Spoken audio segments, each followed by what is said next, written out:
earlier this week, you may have read on the Washington Stand how our reporters were able to expose a grocery store giant, in fact, Kroger. They were listing the abortion drug mifepristone on their pharmacy website. And after a back and forth with the Washington Stand staff over our reporting, Kroger removed the abortion drug from their website altogether. A huge, huge win for life, and certainly a huge win for our own Washington Stand. So great job for them. But the news even gets better. There's more great news. There is yet another retail giant that is following suit. And here now to share more about all of that is Mary Szoch. She's director of the Center for Human Dignity here at FRC. Mary, welcome back to Washington Watch. Thanks so much for having me on. It's great to have you. So I want to get into this second retail giant, but first of all, the issue revolves around this drug. Remind our audience what mifepristone is and how harmful its side effects can be. And mifepristone is a horrific drug. It cuts off a woman's progesterone production, meaning it cuts the actual nourishment to the unborn child. And so it essentially starves an unborn child to death. But it does so at great risk to the child's mother. So this drug sends 1 in 25 women to the emergency room. By the New York Times is reporting, 1 in 20 women who use the drug have to have a follow-up surgery because of it. Ectopic pregnancy is a huge women are greatly at risk for having an ectopic pregnancy go undiagnosed if they take mifepristone because they can mistake the pain and bleeding from the abortion drug the pain and bleeding from an ectopic pregnancy for the pain and bleeding that would have been caused by the abortion drug. And ectopic pregnancies account for 13% of maternal deaths. So this drug is incredibly risky for women to take.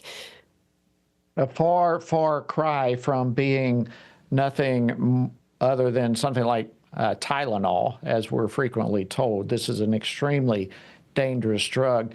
So let's shift back to the most recent retail giant that is announcing that they're backtracking on selling mifepristone. Tell us about that. Well, Sam's Club has also announced that a third-party vendor listed mifepristone on their website in air. And here we really have to say thank goodness for pro-life journalists like the Washington Stand, like Live Action News, who brought this issue to the attention of Sam's Club and Kroger, where Sam's Club and Kroger that are grocery stores that provide food, Sam's Club provides food in bulk to nourish people. These stores would have been guilty of selling a drug meant to starve an unborn baby to death. And I'm sure that they are so grateful that pro-life journalists brought this to their attention, brought this air to their attention, and that they were able to immediately correct it. And hopefully that they'll be vigilant in ensuring that a third-party vendor is never able to use their company to advance the culture of death like this again. Wow, that really is just fantastic news. Great, great stuff there. I'm sure that there are probably many more retailers out there that are either thinking about offering mifepristone or perhaps are already doing it on their pharmacy websites. What message do you hope that they get from the reporting this week from the Washington Stand and the outcome of that with both Kroger and Sam's Club? I think one thing that these companies need to recognize is that pharmacies are meant to be places that advance the health and wellness of people. Grocery stores are meant to be places that provide food to nourish families and to nourish all Americans. These companies need to stay in their lane. They don't need to become abortion businesses. And in fact, being an abortion business is antithetical to everything that these companies are about. And so they can't bow down to the pressure of Democrats and of the abortion industry to do this. Yeah, great point. There are so many reasons, so many for these retailers to stay away from this. I mean, obviously there's moral reasons that that are deeply important to us, and biblical reasons, spiritual reasons, but there's health reasons involved. There are financial reasons involved. There are legal reasons involved. So this is a bad decision, any way you look at it, for these retailers. Real quickly, Mary, what kind of resources does FRC have that you're working with that you think may be important for our audience to read about or know about? We have a number of articles in the Washington Stand about the myths surrounding mifepristone. There are a number of these myths, like you mentioned, that mifepristone is just as safe as Tylenol.